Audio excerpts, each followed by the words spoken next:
we need to talk. There are some things that you need to know if you're currently a creator, you want to be a creator, or you've ever explored the idea of becoming a creator. I really wish people talked about these things publicly, but they don't. So I'm going to. Before we get going, I'm going to issue you a warning. I have never spoken about some of these things publicly before, so just buckle up. By the way, this video is sponsored by Pixar. More on them later. How are we feeling about this setup, by the way, guys? Because this is my, I can't be bothered to get all my big fancy kit out setup, but I actually feel like it's giving. Anyway, the first thing you need to know is that people will treat you differently based on the size of your audience. I feel like I need a sip of matcha for that one. I wish this one wasn't true, but it really is. And I've experienced this firsthand on several occasions. I once spoke at an event where there were two creators doing a keynote, and this other creator was lovely. And we would wait for each other before we headed out to do like our post-event networking. Anyway, we would head out to do our networking, and people would literally stand in front of me to speak to him. So we would be chatting in a group, and someone would stand and put their back to me to speak to the other creator because he was significantly more established than I was. And this isn't even the half of it, guys. And I don't want this to paint the picture of like, oh my God, influencers and people are so mean. First of all, it's not always influencers who are doing this. A lot of the time it's like industry people, like brands and production agencies and blah, blah, blah. But also I'm talking about the minority. However, in this case, the people I'm talking about, whilst they might be the smallest group, they're often the loudest. And when you're treated a certain way, it's often something that you remember and it kind of sticks with you throughout the rest of your career. I've also witnessed firsthand people's attitudes towards me changing as my audience size grew. Like I've literally seen this happen. I've also seen people check my socials like mid-conversation to see how big my audience was before they decide whether or not I'm worth speaking to. And no, I'm not kidding. I wish I was kidding. All this stuff actually happens. At the end of the day, me telling you this isn't going to stop people from acting that way, nor should it stop you from wanting to become a creator. But I do wish it was something people gave me a heads up on before I entered the industry, because that way I could enter situations and just have my wits about me, right? Now that I've experienced it, I know to avoid anyone who seems to be measuring my value based on my audience size, whether they're treating you well right now or not, they're just not your people. It's also taught me the importance of building real relationships.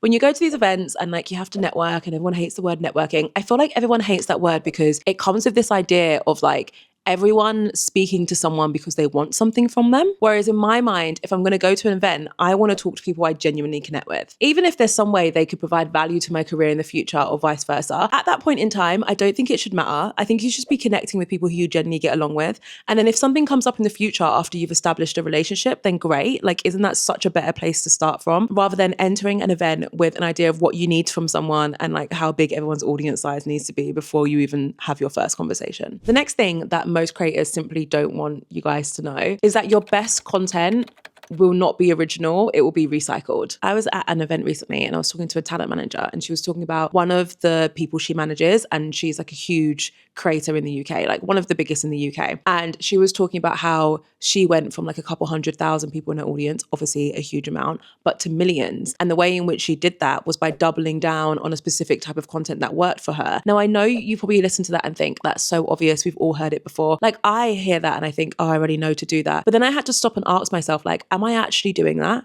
Because I don't think I am. If we look at my short form content, for example, I know what's actually going to perform well. Like I can see what's going to perform well. Do I always do that? No. I sometimes let myself get distracted. And that doesn't mean that you can't try new things. Of course, that's how you come up with new top performers, right? But don't ignore when something's worked once for you. If it's worked once, do it 10 more times. Change the hook, change the format. You know the drill. You've heard me say this before. Just do it again. I can't express this enough. If it's working for you now, continue using it until it stops working for you. We get so caught up in the idea that people are going to call us out for something. Like they're going to see that we've repeated a post and they're going to be like, oh my God, you said that last week. When is the last time you ever thought that about a creator? Oh, wait. Right? Like never. I'm willing to bet most people watching this has never watched a creator and thought to themselves, oh, that's funny. They spoke about this exact subject last March towards the end of the month. Like, even if you think you've heard them say something similar before, does it bother you to the point where you're going to unfollow them or like you don't like them anymore?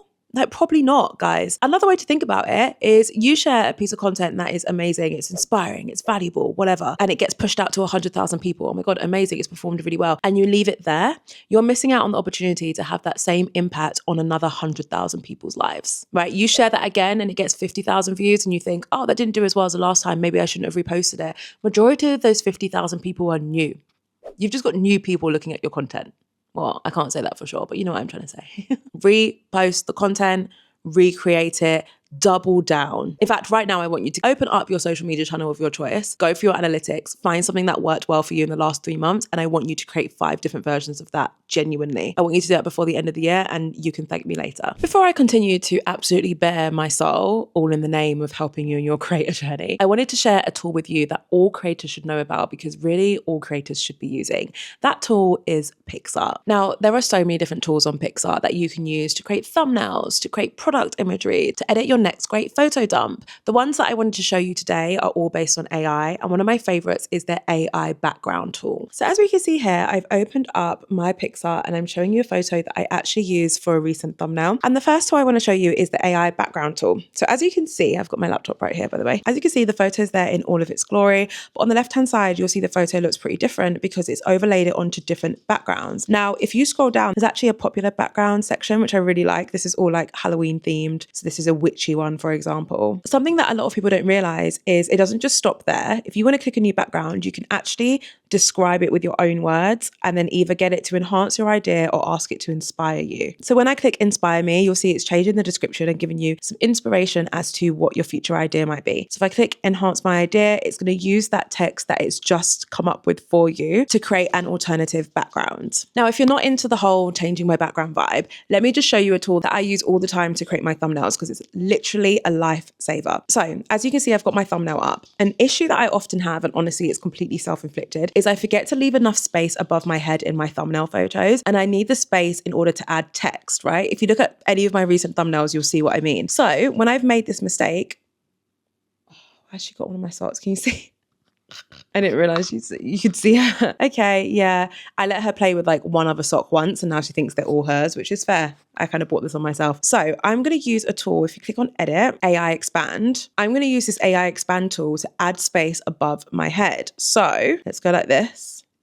Click generate. And just like that, it's added all of this space above my head using AI to fill the space in a way that feels native to the photo. So I can now crop this and use this to add text above my head for my thumbnail photos. If you want to get started using the many tools available to you within Pixar, head to the link in my description and thank me later. Next thing that a lot of people don't want to tell you is that story-based content converts better than aesthetic content. You'll either take this as good news or bad news, depending on what your vibe is. If you're someone who's built a platform based on aesthetics, you might hear that and be like, oh girl, what are you telling me? I'm not saying a social media channel that is purely aesthetic won't perform well in 2026. Like it still could. But honestly, the type of content that outperforms everything right now is story-based content. Storytelling content is the content of the future. That is the content that performs really well. It's something that I'm trying to grapple with because a lot of my content doesn't follow a traditional story-based format, but I do find ways in which to do that throughout to try and bring the storytelling about. I actually have a whole video where I talk about storytelling for creators. It's one of my favorite videos I've ever done, actually. I'll link to it above in case you want some tips on that. But there's a reason why everyone's banging on about it so much. Like it really is the future of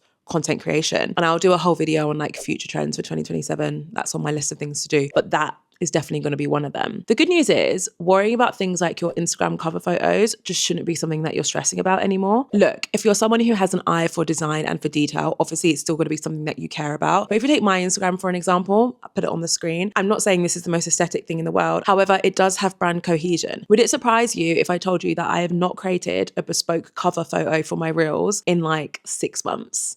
Since I had my Instagram refresh, rebrand, and since it started to perform better, I've not uploaded one single custom cover photo. The reason why is because I lean into my brand kit and that's what allows all my content to look similar. So I use similar fonts throughout my content. I use similar colors. I film in similar places with similar aesthetics. And that means that I can just grab a cover photo from the little, I don't remember what it's called now, from like the preview screen. I can just grab one there and use it as my cover photo and it will do the job and all of it will look cohesive. So I'm not to say that you're not allowed to have a beautiful feed anymore. I just don't think people should be spending a lot of time creating bespoke cover photos unless you're like a design agency or something. Your time could be best spent elsewhere. All right, let's go deep with this next one. When you share something online, you are giving people permission to talk about it. I really want that to sink in. So if you are going to share your relationship online, you are giving people permission to talk about it. If you're going to share your family online, you're giving people permission to talk about it. If you're going to share your dog that you can't really see, but I've got a little dog there, I'm giving you lot permission to talk about Mojo. Be nice, But at the end of the day, I actually can't control how you're going to talk about her because I've shared her. I've made this public knowledge. So now you have permission to talk about it. Is this right? Like, is this fair? Is this correct? No, of course not. If I shared a photo of my child, which, by the way, I don't have a child, but let's say I had a child and I shared a photo. Should me sharing that photo mean that you can sit there and like dissect my child and be mean about them? No, it shouldn't. But that is the truth of the internet. That is how the internet works. Why do you think it is that you see so little of my husband? Like, he has a cameo once a year, maybe, in my content. Like, it is rare. You don't really see my friends. I think I've probably shared 2 photos in my entire time as a creator of some of my friends on one of my public feeds. You've never seen my family. Never gonna happen. You have to have an understanding of what you can withstand commentary on and what you can't before you really go all in as a creator. People can watch my videos, comment on me, my appearance, the way I talk, the strategies I share, any of that. You can talk about that until you're blue in the face. What I will not stand for is people talking about my family, talking about my husband, talking about my future kids. That's just something I'm never going to be happy with. So therefore I don't show them. I have had messages from people before when I've said like, what do you want to see from me? And quite often actually it will be like, your husband, your home life. And unfortunately, I can only see a future where I share my life through the lens of work, simply because I know that I don't care if you talk bad about me, but I am going to care if you talk bad about my friends and family after I've shown some footage of them. I don't know how family vloggers do it. Like, I genuinely don't. All that to say, you do have control over what you share. Okay? Exercise that control. This match is cold. How many times do I film videos like this and then get annoyed when the drink gets cold? You'd think I'd learn, and yet... Something else people need to know is that at some point in your career, you are going to fall into the negativity cycle, or at least you're going to be tempted by it. What this is, I've obviously just made up that name. Hi, if you're new here, by the way, I tend to do that for things. I like to give things names. Marketer through and through. The negativity cycle, as coined by Jade Beeson, is essentially when a creator starts to notice that whenever they talk about something negative, it seems to get more traction. And so they continue to do that and the cycle begins. You talk about something negative, it gets more views. You talk about something positive, it doesn't get enough views. So then you lean into the negativity. Now, alarm bells are probably already sounding in your head, right? You can probably guess why this is such a problem. You end up building an online presence that is solely about negativity. And how do you think you're going to feel as a result of that? Like, that is really going to weigh on you. I mean, I can only speak from my perspective, but I'm willing to bet that you watching this, you would feel the same. Like, that's not going to feel good, is it? When you only get some form of validation when you're being negative. So just think about that and watch out for that cycle, because the analytics will make you want to do that. Just know that you don't have to. There's a way for you to grow an audience without being negative. I hope you found this useful. Don't forget to click the link in my description to get started with Pixar. And if you feel like hanging around, I recommend watching this video. It's all about how I'm reviving my YouTube channel. Thanks for watching. I'll see you in the next one.